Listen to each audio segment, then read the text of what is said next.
அனைவருக்கும் வணக்கம்.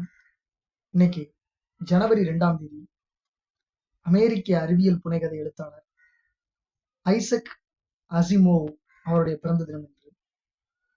அமெரிக்க அறிவியல் புனைகதை எழுத்தாளர்களின் முன்னோடியாக ஐசக் அசிமோவ் பிறந்தார்.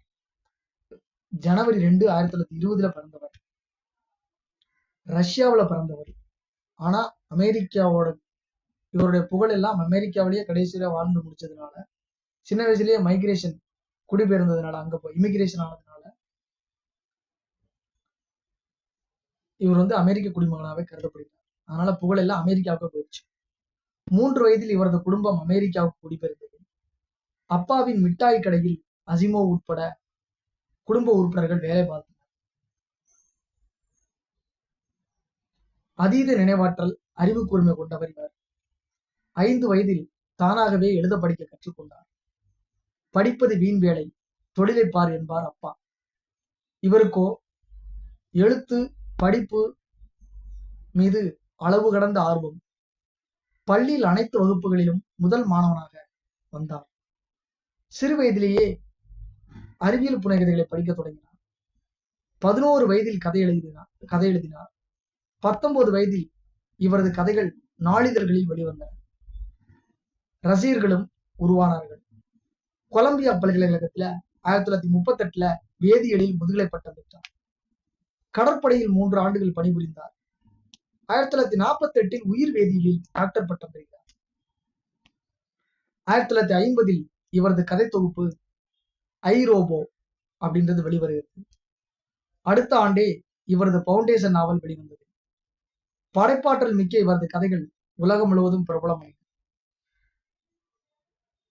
1958 முதல் முழு நேர எழுத்தாளர் ஆனார். தொடர்ந்து பவுண்டேஷன் அண்ட் எம்பயர் மற்றும் செகண்ட் பவுண்டேஷன் ஆகிய நூல்கள் வெளிவந்தன. 1979 பாஸ்டன் பல்கலைக்கழகம் இவரை கௌரவப்படுத்தி உயிர் வேதியியல் துறை பேராசிரியராக நியமித்தது. வானவியல், உயிரியல், கணிதம், மதம், இலக்கியம் போன்ற துறைகளிலும் சுயசரிதையாகவும் ஏறக்குறைய 500 புத்தகங்கள் படைத்திருக்கிறார். சும்மா இருக்க மாட்டார்.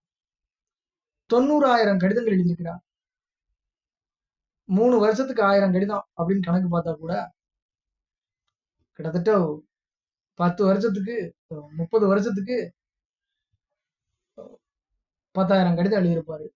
ஆனா இவர் வாழ்ந்தது 72 வயசு வரை தான் வாழ்ந்திருக்கிறார். அப்போ ஒரு நாளைக்கு 4-5 எழுதி தள்ளியிருப்பாரு. 1956 இவரது தனிப்பட்ட ஆவணங்கள் பாஸ்டன் பல்கலைக்கழகத்தில் பல்கலைக்கழக நூலகத்தின் 464 பெட்டிகள் 232 அடி அலமாரியில் ஆவணப்படுத்தப்பட்டது. உலகின் அறிவியல் புனைகதை எழுத்தாளர்களில் முக்கியமானவராக கருதப்பட்டார். இவர் சிறந்த பேச்சாளரும் கூட, நேச மிகுந்தவர். ஆயிரக்கணக்கான ரசிகர்களின் கடிதங்களுக்கு பொறுமையாக விடையளிப்பார். 1984 அமெரிக்க மனிதநேய சங்கம் இவரை மனிதநேய மிக்கவராக தேர்ந்தெடுத்தது. இவர் மறைந்து பல ஆண்டுகளுக்கு பிறகு இவரது நாவலை தழுவி வில் ஸ்மித் நடிப்பில் வெளிவந்த ஐ ரோபோ திரைப்படம் மாபெரும் வெற்றி பெற்றது.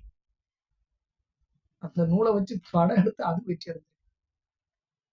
பல்வேறு அறிவியல் அமைப்புகள், நிறுவனங்கள் தங்களது பொருட்களுக்கு இவரது பெயரை சூட்டின. புதினங்கள், கதைகள் தவிர குறுநாவல்கள், சிறுகதைகள், கட்டுரைகள் ஆகியவற்றையும் படைத்திருக்கிறார். ஏப்ரல் 6, 1992 72வது வயதில் மறைந்தார். ரொம்ப ஒரு முக்கியமான ஒரு ஆளுமை. அவரை நம்ம இன்னைக்கு சந்திச்சிருக்கிறோம். இவ்வளவுதான் இவரை பத்தி பாக்குறதுக்கு. பட் படிப்பே வரக்கூடாது, படிக்கவே கூடாதுன்னு சொல்லி அப்பா சொல்றாரு. அதை தாண்டி இவர் கெமிஸ்ட்ரி படிக்கிறாரு, போஸ்ட் கிராஜுவேட். அடுத்து பிஹெச்டி பயோ கெமிஸ்ட்ரி முடிக்கிறாரு. அடுத்து எழுத்தாளரா வாழ்றாரு.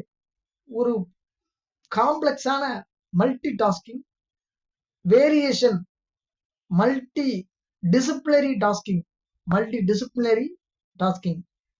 இன்டர் டிசிப்ளினரி டாஸ்கிங் அப்படின்ற மாதிரி மல்டி டிசிப்ளின் லெவல்ல ஒரு எபிலிட்டி உள்ள ஒரு ரைட்டரா இருந்திருக்கிறார். இத்தனைக்கும் படிச்சிருக்கிறார். அப்புறம் கடற்படை நேவல் போர்ஸ்ல வேலை பார்த்திருக்காரு. இது மாதிரிலாம் நீங்க இருக்கணும் அப்படின்னு இல்ல. இதை முன்மாதிரியாக எடுத்துக்கொண்டு ஒருத்தர் ஒரு வேலை மட்டும் செய்யணும், தொடர்ந்து அதுவே செஞ்சுக்கிட்டு இருக்கணும்னு சொல்லி சில முட்டாள்கள் சொல்லிட்டு இருப்பாங்க. அந்த மாதிரி இல்லாம மல்டி டாஸ்கிங் எபிலிட்டி இருந்தா வாழ்க்கையில் அனைவரும் வெற்றி பெறலாம் என்பதை தெரிவித்துக் கொண்டு விடைபெறுகிறேன். நன்றி.